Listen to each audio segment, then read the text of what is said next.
Hi, this is Muin from Karachi, Pakistan. Syed Mohammad Muin. पिछली video में मैंने आपको बताया था कि सनारियो कुछ ऐसा बन रहा है कि आलमी तीसरी आलमी जंग अज़ीम जो है वो करीब तरीन है, और अमेरिका और रूस एक दूसरे के मध्य मुकाबला आ चुके हैं यूक्रेन के मसले पर, और अमेरिका और चीन मध्य मुकाबले हैं वियतनाम के मसले पर।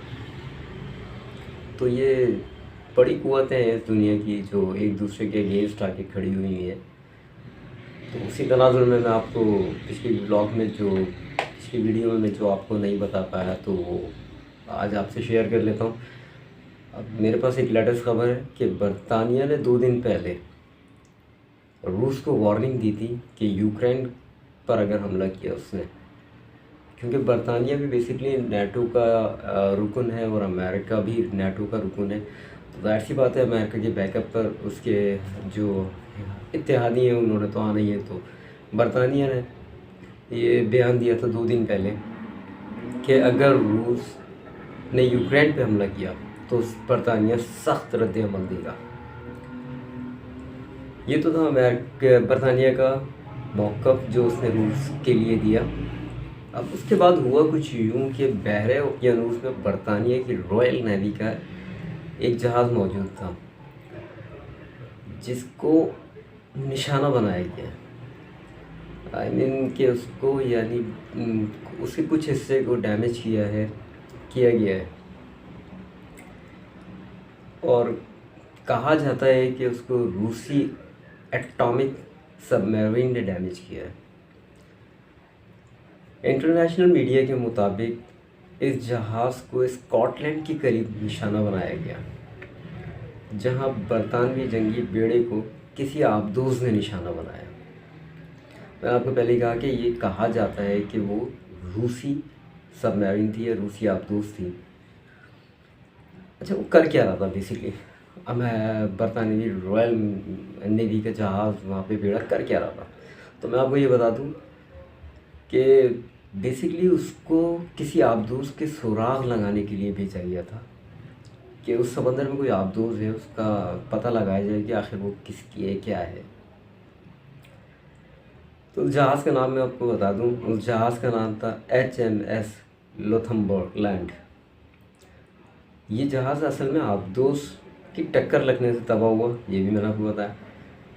मगर बरतानिया मीडिया का कहना है कि ये टक्कर जो है ये जानबूझ के मारी गई है। ये बरतानिया मीडिया कह रहा है, और ये आबदोज़ रूसी आबदोज़ थी, ये भी बरतानिया मीडिया ने कहा है। तो चले मान लेते हैं कि ऐसा हुआ है, जानबूझ के मारी गई है। तो अगर जानबूझ के मारी गई है ये टक्कर एक एटॉमिक आबदोज़ से, और आपके बहरी जंगी बेड़े को इस तरह डैमेज किया गया है, तो इसका मतलब है कि रूस ने फिर आपको मैसेज दे दिया जो आपने 2 दिन पहले मैसेज रूस को कन्वे किया था कि अगर आप यूक्रेन के मसले पर उसने यानी यूक्रेन पे हमला किया तो फिर सख्त रद्द-ए-अमल बरतानिया उसका देगा। तो बेसिकली आपने अपना मौक़िफ़ उसको दिया रूस को, और रूस ने फिर अपना मैसेज आपको कन्वे किया। आपकी बहरी बेड़ी को उसने हिट किया अपनी सबमरीन से। इसका मतलब इतना सा नहीं है सिर्फ, इसका मतलब और भी मज़ीद है कि अगर पानी के नीचे आप उसकी सबमरीन को ढूंढ रहे थे, जो ढूंढ नहीं पाया, आपका जंगी बेड़ा था हालांकि वो, आप उसको ढूंढ नहीं पाए, उसने ऊपर आकर आपके जहाज़ को हिट किया है, तो उसने ये मैसेज आपको कन्वे किया है कि हम पानी के ऊपर आकर अंदर बैठ के ऊपर आने के बाद आपके बहरी बेड़े को, जंगी बहरी बेड़े को इस तरह डैमेज कर सकते हैं। तो नीचे से हम मिसाइल भी फायर कर सकते थे जो आपके बेड़े को 2 हिस्सों में तकसीम कर देता, तबाह कर देता। तो ये तो थी बात बरतानिया और रूस की, जो रूस ने बरतानिया को मैसेज किया, कन्वे किया, और रूस ने बरतानिया को मैसेज कन्वे किया। अच्छा, इसका एक और चीज़ बता दूं, इस जहाज़ के तबाहशुदा हिस्से पे भी काम जारी है, और ये स्कॉटलैंड के पोर्ट पे हो रहा है ये काम अब। तो बहरहाल दोनों ने एक दूसरे को मैसेज दे दिया है। तो आगे देखते हैं सिनेरियो वही बन रहा है जो मैंने आपको बताया। ये थी बात अभी नेटो की और रूस की। लेकिन मैंने आपको कहा था कि आलमी जंग अजीम जो है उसका कुछ सिनेरियो बन रहा है। तो मैं दूसरी तरफ आपको एक और बात बता दूँ, अमेरिका बड़ी मुश्किल में आ गया है, क्योंकि बेसिकली इराक़ के दारुल हुकूमत बगदाद में अमरीकी फ़ौजी अड्डे पर भी हमला हुआ है। और ये लेटेस्ट हमला है, ये पिछला वाला हमला नहीं है। ड्रोन और रॉकेट इस हमले में शामिल थे जो अमेरिकी फ़ौजी अड्डे पर हुआ है। ये हमला विक्टोरिया फ़ौजी अड्डे पर किया गया है और हमले के बाद सायरन बजाए गए हैं अमेरिकन आर्मी की तरफ से। अमेरिकन फ़ौज के मुताबिक ड्रोन को जवाबी हमले में जो उनके डिफेंस एयर सिस्टम थे, उन्होंने 2 ड्रोन जो थे वो मार गिराए। लेकिन 4 रॉकेट जो थे उन्होंने अपना काम दिखा दिया है, वो वहाँ पे जाके लगे हैं बाकायदा। और मज़े की बात यह है कि अमेरिकन आर्मी का ये कहना है कि जो 2 ड्रोन गिराए थे उन्होंने, उसके ऊपर लिखा हुआ था शहीद कासिम सुलेमानी का इंतकाम।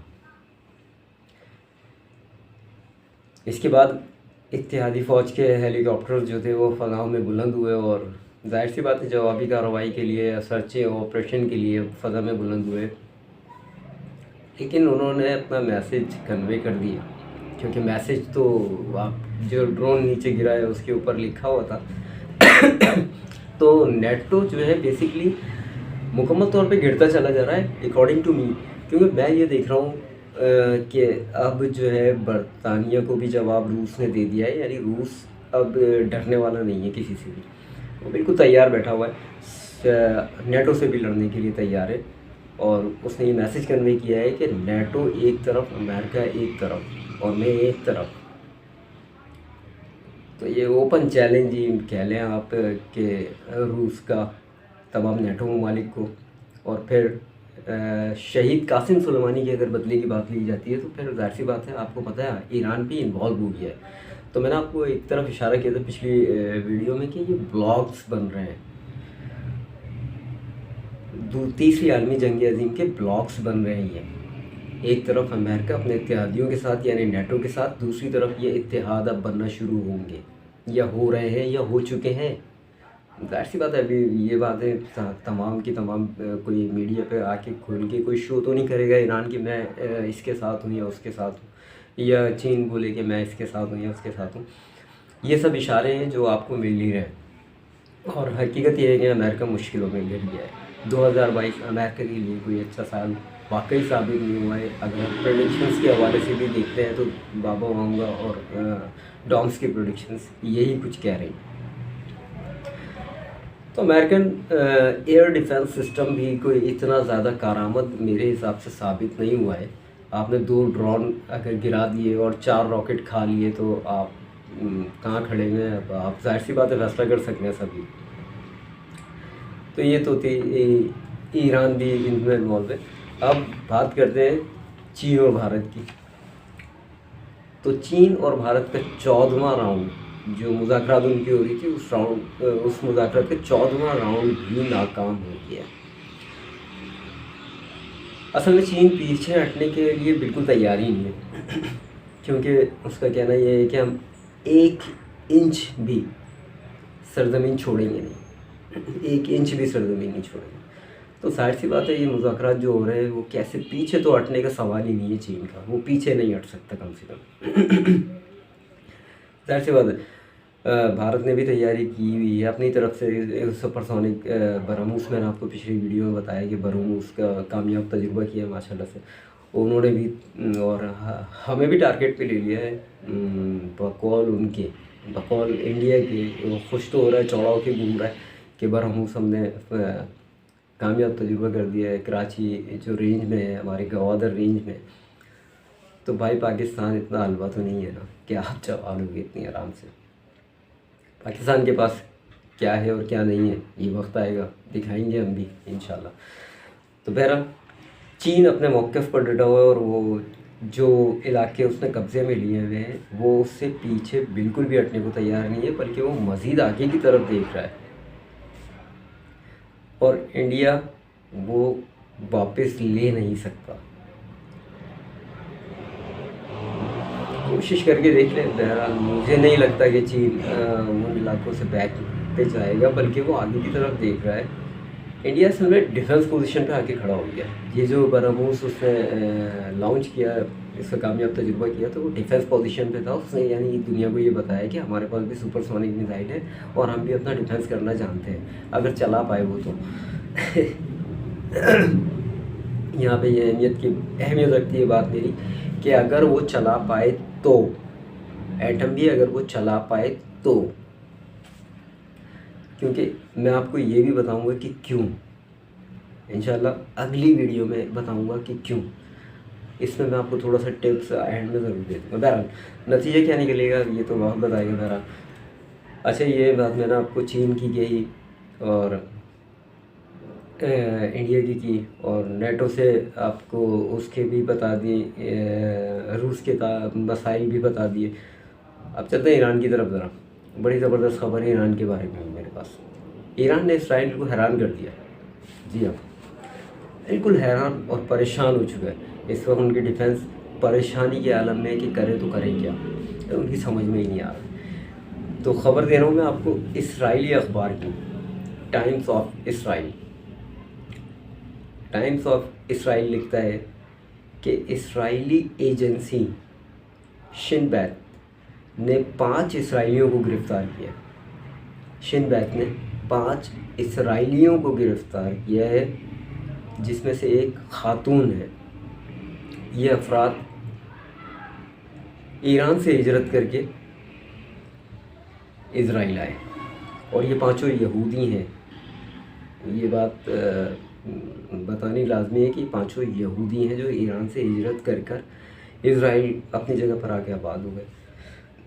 इज़राइल का कहना है कि ये 5 अफराद बेसिकली ईरानी एजेंट थे। जी हाँ, ये ईरानी एजेंट है, यानी ईरान सरवाइव कर चुका है इज़राइल के अंदर, और इन्होंने बहुत सारी मालूमात ईरान को फराहम भी कर दी हैं।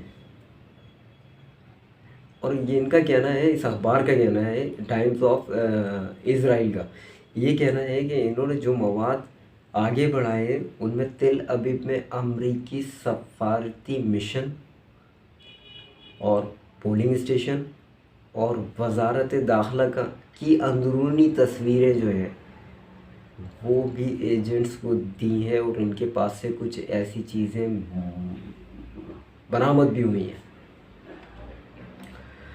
तो अब इसराइल कहाँ खड़ा हुआ है ये आप फैसला कर लें, और ईरान कहाँ खड़ा हुआ है ये भी आप ही फैसला कर लें।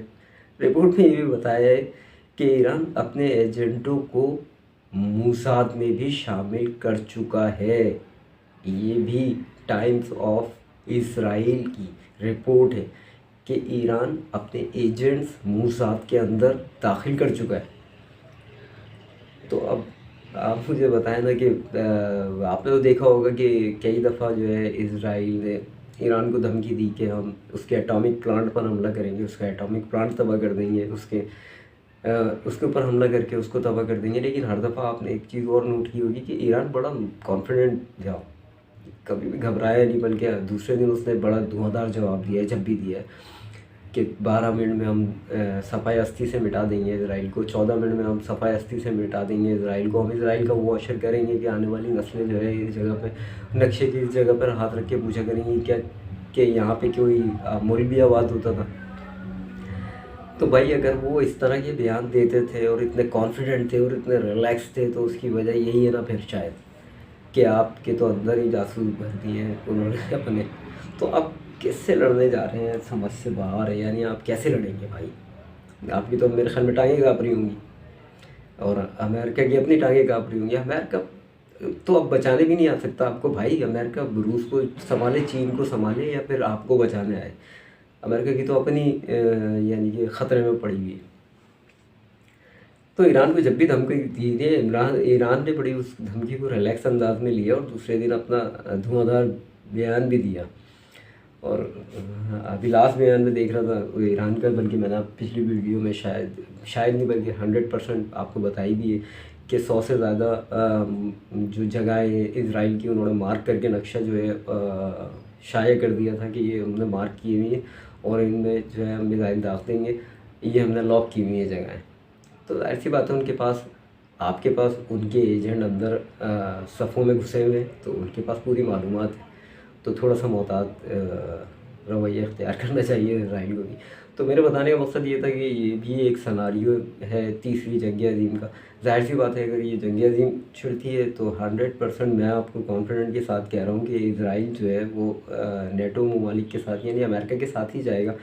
और यहाँ जो मुझे ब्लॉक बनता हुआ नज़र आ रहा है अभी फ़िलहाल, उस ब्लॉक के अंदर रशिया, चाइना, पाकिस्तान, ईरान, लबनान, ये सब ब्लॉक फ़िलहाल अभी जो मेरी नॉलेज है, जितना मैंने अभी तक सर्च किया है, तो ये ब्लॉक का हिस्सा है।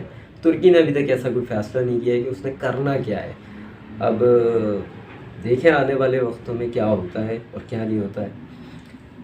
तो मैंने आपको एक और बात बताई थी, अगर भारत के हवाले से कि अगर वो फायर कर सका अपने मिसाइल्स और अपना हाइपरसोनिक मिसाइल्स अगर फायर कर सका तो मैं आपको एक ख़बर यहाँ पर दे दूँ कि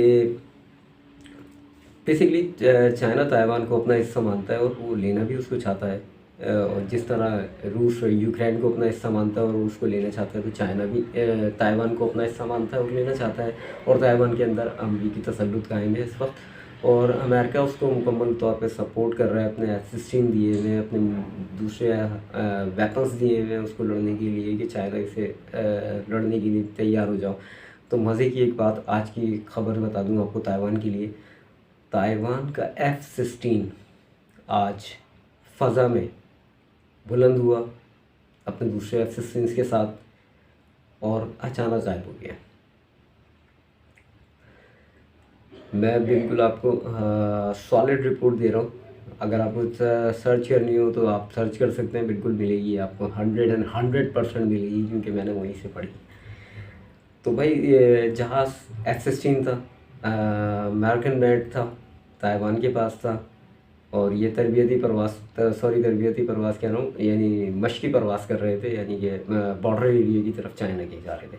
चाइना ने इनको पहले भी वार्न किया था कि इस तरह की हरकतें ना की जाए, और अमेरिका को भी वार्न किया था कि आप अपने हथियार जो है इस तरह ना दें, और वहाँ की जो तंजीमें अलाइदगी पसंद उनको बढ़ावा मत दें। तो वार्न कर चुका था चाइना कि ये हरकतें मत करें, आप जहाज़ अपने बुलंद करके हमारे बॉर्डर की तरफ मत आए। तो इस जहाज़ का नंबर भी मैं आपको बता दूं, 6650 सीरियल नंबर था इस फाइटर जेट का, और ये ताइवान की एयरबेस चेआई एयरबेस से इसने उड़ान भरी, और उड़ान भरने के बाद गायब हो गया।